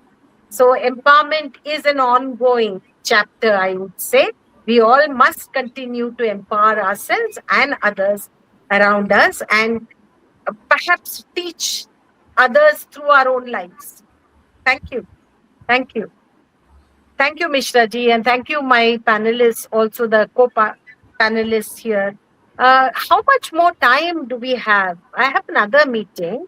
So the discussion is going to continue for another 5 minutes, or is it an ongoing process? I can't hear you. Mishra ji, you need to unmute yourself. We can't hear you. हाँ जी, madam जी, कितना वक्त और ज्यादा है? Madam, अभी जितने भी वक्ता हैं, इन सबों के मन में कुछ न कुछ अंदर से बेचैनी या सवाल जरूर होंगे. आपने बहुत अच्छा बोला, बहुत अच्छे पॉइंट रखे आपने, और कंक्लूड आप ही को करना है. तो मैं चाहूंगा कि आप इसको कंक्लूड करें. मैं कुछ मुख्य बिंदु रख लेता हूं, उसके बाद फिर अपने इनको क्या नाम है, प्रतिभा जी मिश्रा जी की भी कुछ बातें हैं जिन्होंने मुझे कम्युनिकेट किया है, और मैं चाहता हूं कि let us have discussion on that. Madam, मैं कुछ सवाल ऐसे मिश्रा जी के यहाँ से उठ के आई हैं, प्रोफेसर मिश्रा के यहाँ से, कि कहने को तो आधा आसमान हमारा है, फिर भी महिलाएं इतनी कमजोर क्यों? बहुत साहब, अगर हम सोचे तो पूरा आसमान हमारा है. मैं तो ऐसे देखूंगी. ये तो पर्सपेक्टिव की बात है, हम कैसे देखते हैं. कोई कहेंगे एक टुकड़ा आसमान का मेरा है. दूसरा ना प्रतिभा जी, ये तो सभी कैसे कौन कैसे देखता है उस पे निर्भर रहता है। परसेप्शन पे, रिव्यू एंड परसेप्शन कि क्या आपका अपनी दृष्टि पर केंद्रित है वो। समथिंग विल उनको अपॉर्चुनिटी नहीं, मुझको another 10 minutes I can be here. I have another engagement. इसीलिए मैं पूछ रही थी कि कितना वक्त हम लोग हमारे डिस्कशन का और कितना वक्त है। maximum you can take 20 minutes, not more than. So I will exit after 10 minutes with your permission. It is better if you can exit after 20 minutes to conclude the program. I have another engagement. तो मैं देख रही थी कि मैं समझी कि आपने 2 घंटा बताया तो मैं उसी से किया है, but I'll try. Let me see if I can. I shall try. Okay. तो जो मेरे दिमाग में कुछ सवाल आए हैं सुनैना जी, I must convey to you, और आप बोलिएगा, कंक्लूड कीजिएगा। जी, कोशिश करूंगी।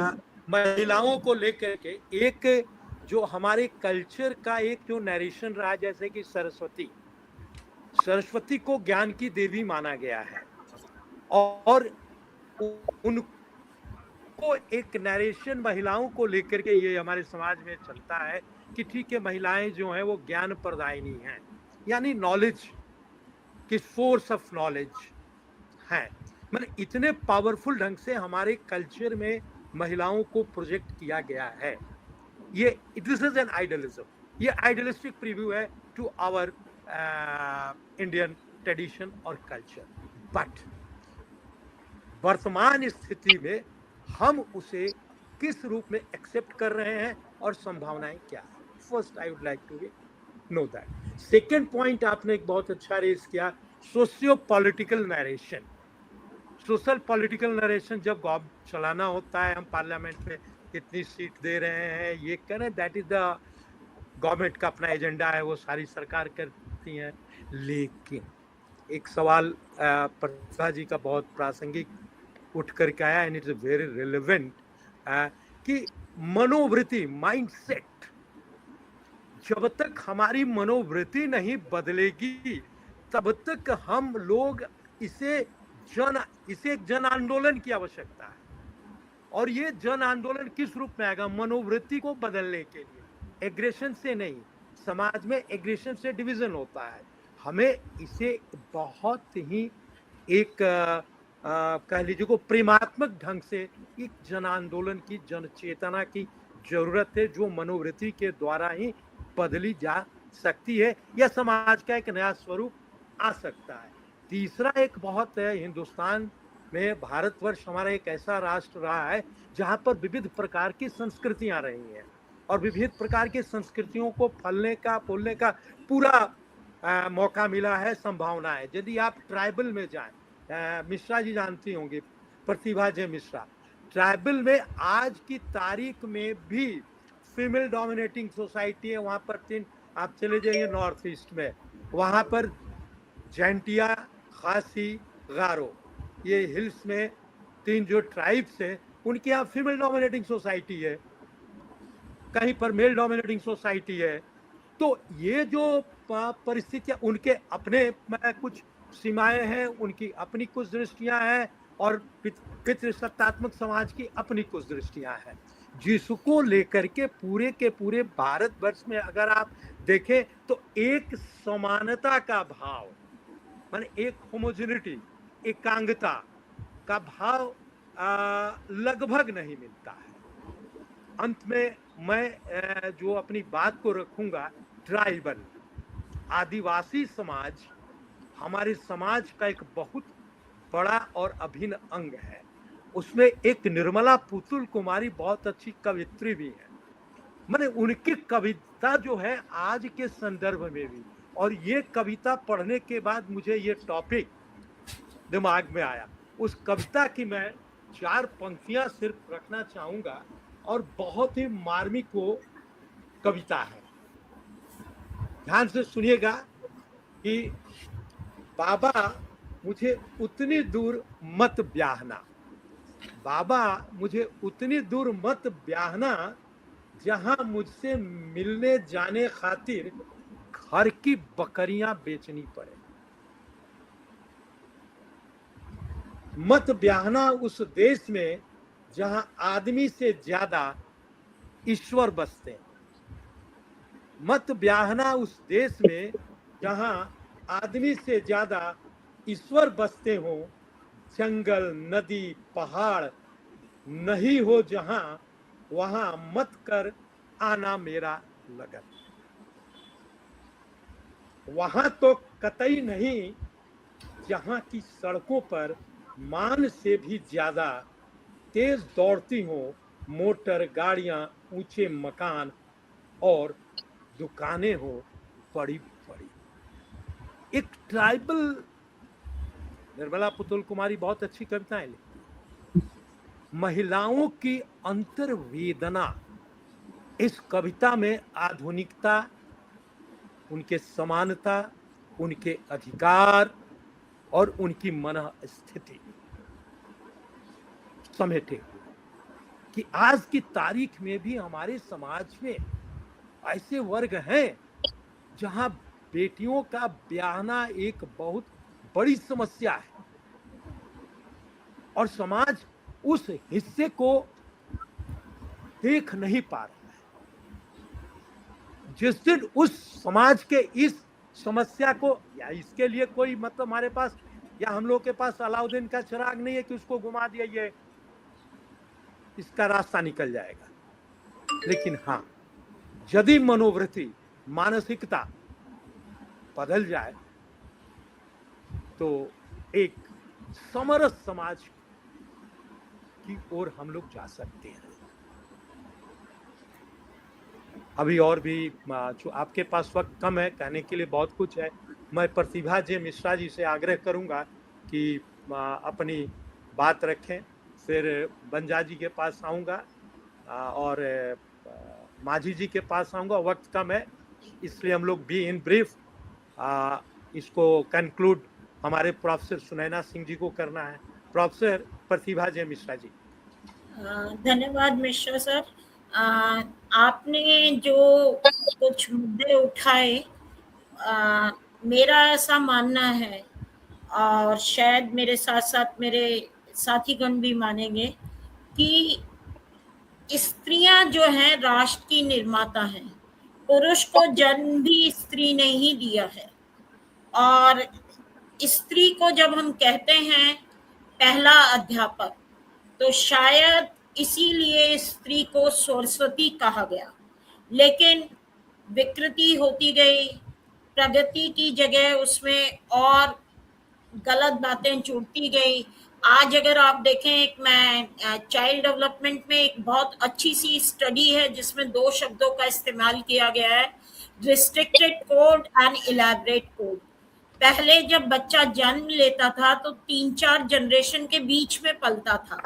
दादा दादी भी होते थे, उसकी बुआ भी होती थी, माँ बाप भी होते थे, चाचा भी होते थे, बहुत सारे लोग होते थे। न्यूक्लियर फैमिली कॉन्सेप्ट जी आ गया, न्यूक्लियर फैमिली कॉन्सेप्ट जो आ गया। हाँ, राइट, जॉइंट फैमिली थी। तो जब बच्चा पलता था, बच्चे का पालन पोषण होता था, तो उससे माँ भी बात करती थी, बुआ भी बात करती थी, दादी भी बात करती थी। अब उसकी जगह लेती आया ने, और आया के पास अपनी भाषा है बस, तो वो रिस्ट्रिक्टेड कोड तक सीमित रह जाता है। और जब वो पहले बच्चा था वो इलैबोरेट कोड था। अगर आप देखें आज की तारीख में बच्चों की वोकैबुलरी धीरे धीरे कम होती जा रही है। और पहले क्या होता था कि हम कहते हैं कल्चर जो है एक जनरेशन से दूसरी जनरेशन में हस्तांतरित होता था। अब जनरेशन कहाँ तक रह गई? जेन जी तक रह गई, न्यूक्लियर फैमिली से नियोनेट फैमिली तक रह गई, नियोनेट फैमिली से लेचन की बॉय तक रह गई, और मम्मी नौकरी करती है दिल्ली में, पिताजी करते हैं बंबई में, बच्चा पढ़ता है मद्रास में और उसका दोस्त है गुजराती। आप इसको विविधता कह सकते हैं, लेकिन बच्चे के अंदर जो एक कल्चर वाली फीलिंग होती थी, जो बड़े बूढ़ों से, जो पंचतंत्र की कहानियों से मॉरल वैल्यूज हस्तांतरित होती थी, वो अपने आप में समाप्त हो गई।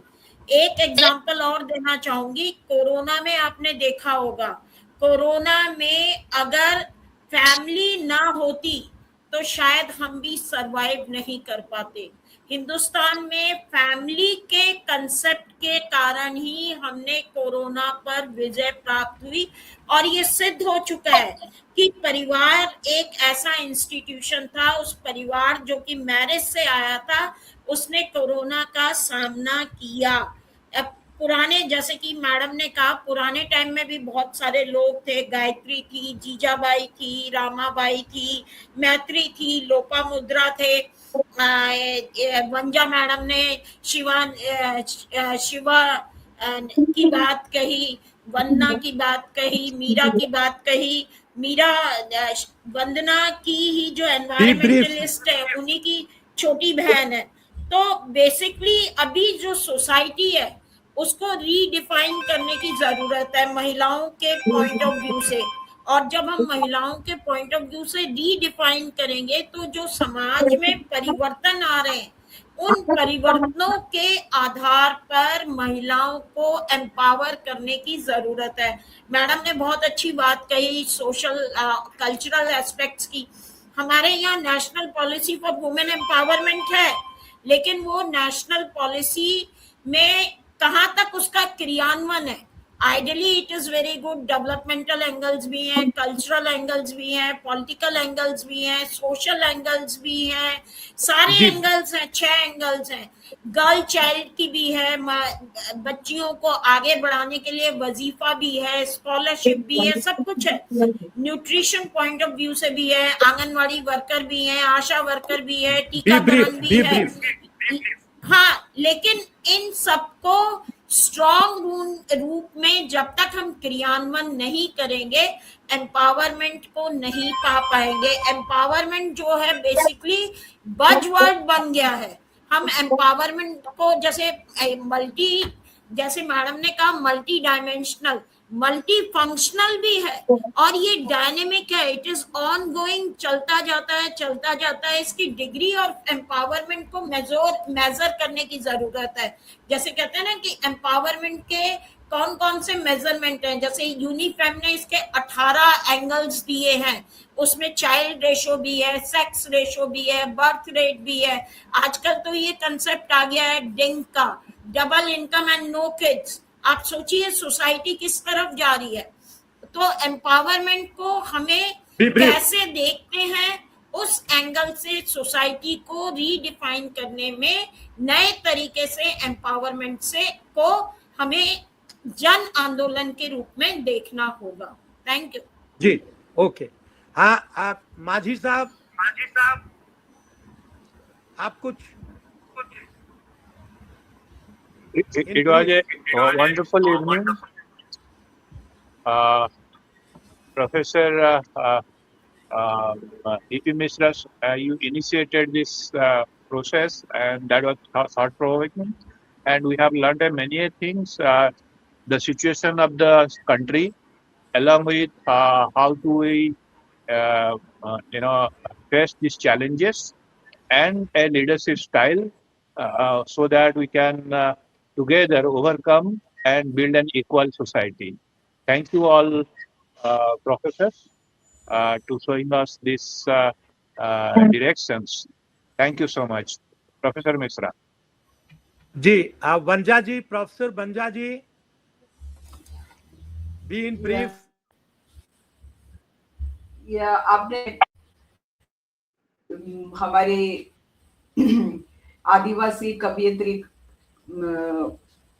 की कविता को आपने प्रस्तुत किया, तब मेरे मन में आपने कहा उनके अभाव के बारे में कहा, लेकिन उससे ज्यादा मेरे मन में ये आ गया है कि उतनी दूर मत ब्याहना बाबा, यहाँ वो जिस व्यक्ति ने अपने हाथ से एक पौधा भी नहीं लगाया, उनके साथ मेरा रिश्ता न होना चाहिए।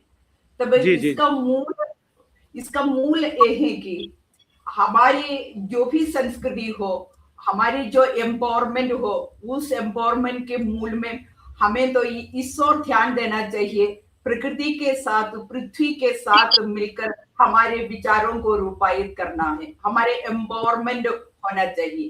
तभी तो क्या है, प्रेम आज हमारे समाज में, हमारी दुनिया भर में या युद्ध का एक माहौल है, प्रेम का अभाव है, तभी तो क्या है, प्रत्येक में प्रेम का भाव उदित होगा। इसका अभाव, ये सशक्तिकरण कहने पर उसकी मूल में तो ये प्रेम तो होना चाहिए, तब तो खुद इसी संवेदना से हमारा जागरण होगा और हमारे पास वाले का जागरण होगा, हमारी अगली पीढ़ी का जागरण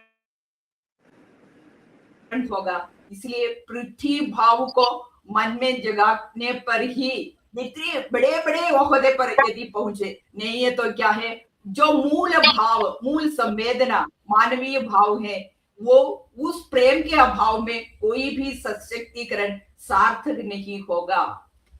जी जी, मैं आप सबको एक आग्रह करके फिर मैं कुछ बोल सकती हूँ मिश्रा जी? जी जी मिश्रा जी, जी, मैं आग्रह कर रहा हूँ, आग्रह है मेरा कि आलेख जरूर भेज दीजिएगा, चूंकि एक कार्यक्रम में इसकी स्मारिका मैं निकाल रहा हूँ, तो उसमें विषय पर आग्रह है आप सबों से कि आलेख मुझे चाहिए। अब मैं प्रोफेसर सुनैना सिंह जी से आग्रह करूंगा कि कंक्लूडिंग जो निष्कर्ष जो इस पे देना चाहती हो ड्रॉ करें। आपसे आग्रह है कि आप अपने मत रखें, प्रोफेसर सुनैना सिंह जी। जी जी जी, बहुत धन्यवाद Mishra ji, thank you very much, and I'm so glad you quoted that poem by a tribal poet.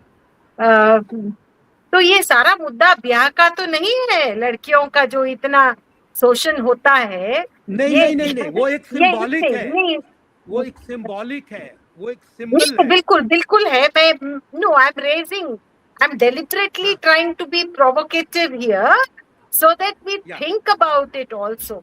मेरा ये मानना है कि as the society changes, transforms or evolves, we also need to keep empowering ourselves, because for me empowerment is not a a destination where I have arrived, so हमने तो अपने आप को बहुत एम्पावर कर लिया तो हो गया, इसको फुल स्टॉप नहीं। एम्पावरमेंट तो I am still a student, I continue to learn, I continue to evolve, I continue to empower myself and the people around me.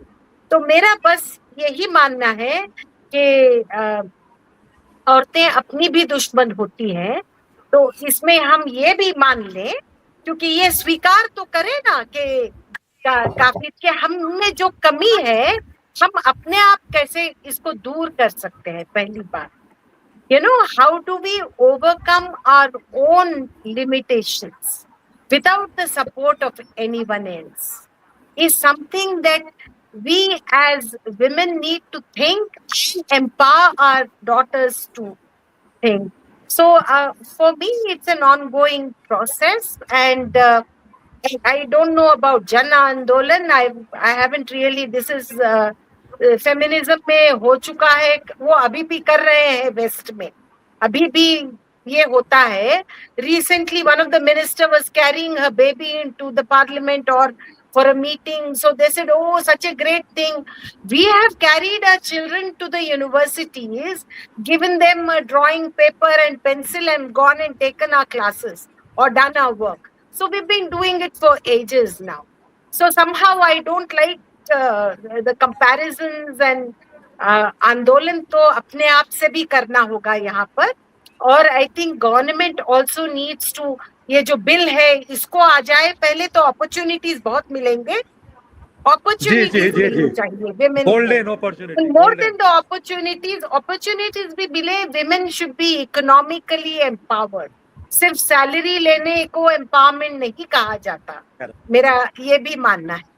Thank you and सभी को। I was so wonderful to listen to my other colleagues. Thank you very much. Thank you Mansi ji and Mishra ji, आपको बधाई जी। एक article जरूर भेजिएगा आप, हमको सोमनाथ में रिलीज करना है इस विषय पर। जी मैं बिल्कुल करेंगे। आपने जो वक्तव्य दिया, सारे वक्ताओं का वक्तव्य मुझे चाहिए उसके ऊपर आर्टिकल।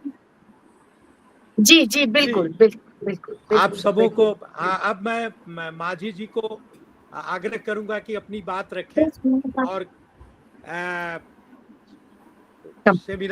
वेबिनार का समापन। अच्छा, मैं एक और वक्ता को यहाँ, ये मेरी ग्रैंड डॉटर है, I keep teaching her how to empower herself, how she needs to be very strong and independent. She's a 7-year-old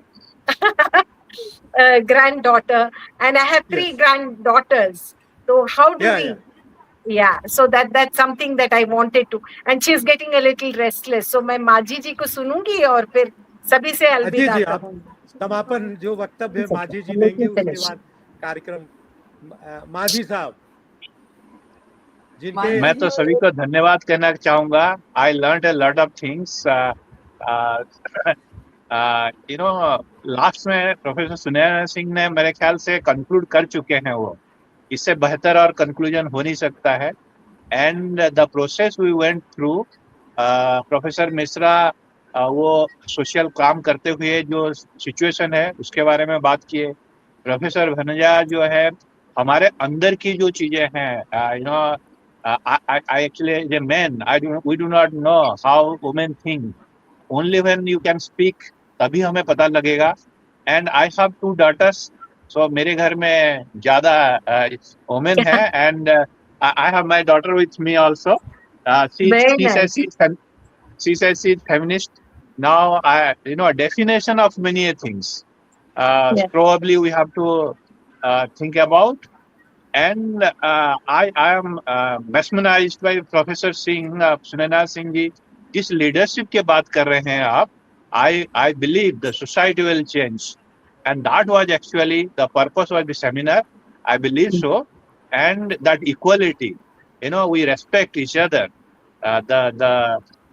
Rather, मतलब men's तो ज़्यादा respect करना चाहिए, because the creativity is women's only. My mother, the girls.